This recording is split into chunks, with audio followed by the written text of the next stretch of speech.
Just a very short video to talk about social Trinitarianism and classical Trinitarianism, and just to encourage you to realize that there's been a massive shift within the last 100 years as to our understanding of the Trinity. And I don't think people realize how pervasive and deep this change is, and how far away from the classical understanding of the Trinity, how far away things have moved. And I just wanted to make people aware of this so that you go back to church history and read those ancient creeds and the debates and discussions of that time to get an understanding of what they were talking about. I do recommend a book. There's a book underneath linked to a review. It's called On Classical Trinitarianism. Now, I'm not an ecumenicalist. I'm not into being ecumenical in terms of Roman Catholicism or Eastern Orthodoxy. However, in this book, there are theologians of evangelical, Catholic, and Eastern Orthodox all writing on retrieving the Nicene Doctrine of the Triune God. So they're all writing defending the Nicene Doctrine of the Trinity. So I'd encourage you to read the book, get hold of the book. If you're interested in apologetics, you're interested in defending the faith, I'd encourage you to get hold of the book. I put a review of the book underneath this video. But I just want to talk about this issue of the social Trinity. Back in the time of the Council of Nicaea and later councils, when they were developing the doctrine of the deity of Christ and then the doctrine of the Trinity, they had certain words, and they understood certain words in a certain way. So, for example, the Son is begotten of the Father. Now, that was not seen in the Council of Nicaea. It was not seen as subordinationism. The word begotten of the Father was seen in terms of ontology, in terms of being united to the essence of the Father. But in modern times, there's been a big emphasis on social Trinitarianism and a redefining of that kind of language of begotten, and putting the Son in a more subordinate position in eternity. So that's just one little example of how language was used in the time of Nicaea, at the time of those fathers, and how in modern times that language has been doctored and changed to a more social Trinitarianism. So I'll just give that as an example, just as a little taster, and that has infected that's the social Trinitarianism has affected evangelicalism, which I'm going to go into. So you have a Roman Catholic theologian called Karl Rahner, who wrote a seminal work on the Trinity, and he basically kind of was saying, let's forget about the Trinity of the past, and he was pushing more of a social Trinitarianism. And then you have the liberation theologians like Boff and people like that, Moltmann. They push this social Trinitarianism, and this social Trinitarianism kind of ditched the doctrine of divine simplicity. And this is key. There was a ditching of the doctrine of divine simplicity and focusing on the individual consciousness of the persons. Okay? The individual consciousness of the persons, and ditching divine simplicity. So if you had to go back to St. John of Damascus, you go back to any of these ancient theologians, they would be shocked by that, because if you ditch the doctrine of divine simplicity, you're opening yourself up to saying there are multiple gods. So this social Trinitarianism, it grew with people like Karl Rahner, Catholic theologian, the liberation theologians, Boff. But then people like in evangelical and reform circles, you have people like William Lane Craig. Hi, Ryan. God bless you, brother. You have like people like William Lane Craig, Alvin Plantinga. They also pushing this social Trinitarianism, and it even infected evangelicalism. So if you read Grudem's systematic theology, Bruce Ware's systematic theology, Bruce Ware's doctrine of God, they make in eternity the Son subordinate to the Father, with the idea of begotten is subordinationism, which is taking it really being influenced by social Trinitarianism. Whereas the Nicaea, when they used the begotten of the Father, they meant that the Son was part of the essence of the Father. That's how they understood that term. So again, you have this Catholic theologian, Karl Rahner, you have Boff, you have the liberation theologians, then even modern evangelicals like William Wayne Craig, and then you've got Alvin Plantinga, and then it even influenced evangelical writers such as Wayne Grudem, who I respect, by the way, and Bruce Ware. And the problem with the evangelical theologians is they ditch divine simplicity. They ditch the idea of mystery. And they tried to, with the open theism. Yeah, thanks, brother. Thanks. And so they, in order to deal with open theism, the evangelicals kind of did a halfway house. So they were. So you can even look at John Frame, Reformed theologian, Scott Oliphant,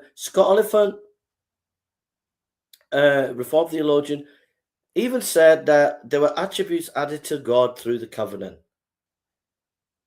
I mean, this is a theologian that I respected, but I'm shocked to find out that because of the influence of social Trinitarianism, they kind of trying to develop their own idea of the Trinity, not rooted in the old classical understanding of the Trinity. Because in the classical understanding of the Trinity, there was an emphasis on divine simplicity and mystery, etc. And so you get this kind of creativeness within the Reformed and evangelical circles. So you have John Frame inventing his own terms. You have, and these are theologians I respect, value, but we have to say it, inventing their own terms. Scott Oliphant inventing their own terms, like he is on record as saying that God, because they're trying to bridge this gap. If that God is timeless, how can he be in time? And so Scott Oliphant is saying, where the classical theologians were saying that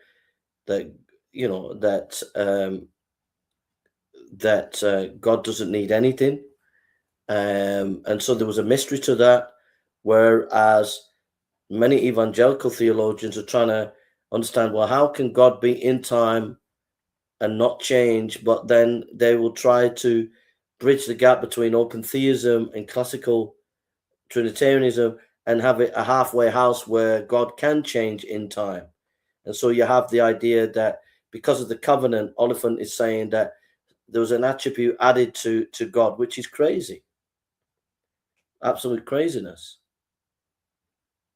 So all I wanted to do with this video is just to make you aware that when you're reading modern theologians, even Reformed theologians, even evangelical theologians, people who I respect Wayne Grudem, I respect Bruce Ware, I respect Oliphant, I respect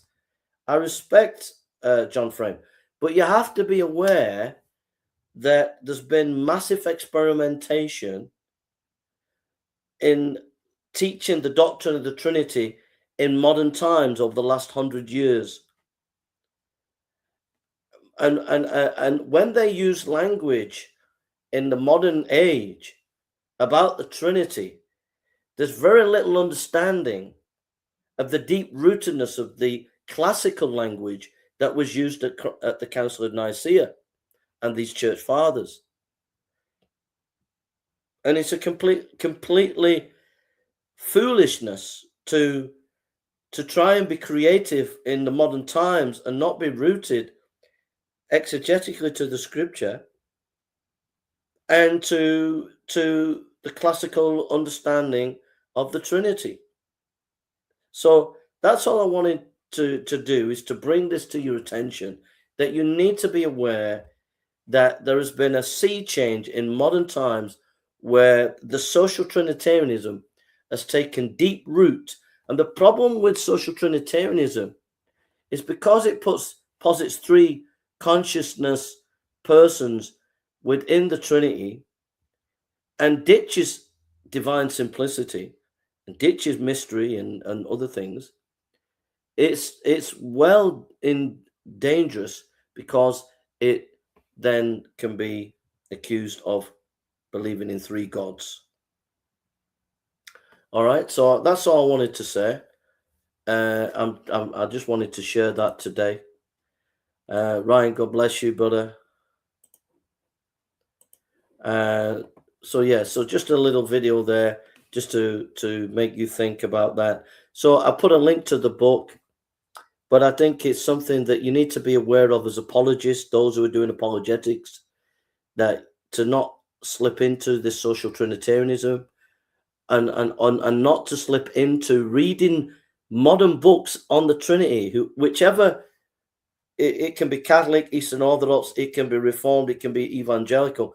They've all been infected in the modern age. In the modern age, there are Catholic theologians, Eastern Orthodox theologians, Evangelical and Reformed, Reformed theologians. They've all been in the modern age, not in ages gone by, but in the modern age. In the last 100 years, there have been many that have been infected with this social Trinitarianism. And you need to be aware of that. So when you're reading, have your critical mind and thinking, and so because of that, they are not rooted in the classical understanding of the nature of the Trinity and the language of that time, the flavor and language of that time. So words like begotten and things like that, in modern times, they've been redefined. Okay, to a point where the modern understanding of Trinity, you could say, it believes in three gods. That's how dangerous it's become. So what I'm saying is, don't lose the flavor, the richness of the Council of Nicaea and those councils, and the debates and discussions of the Cappadocian Fathers, Athanasius and the Cappadocian Fathers, those debates that they had and the language that they use. Don't lose that language. Get to know that language, get to understand that language, and don't lose it as a Christian apologist, because in modern times, they've invented their own language and they've forgotten what those debates and discussions were about.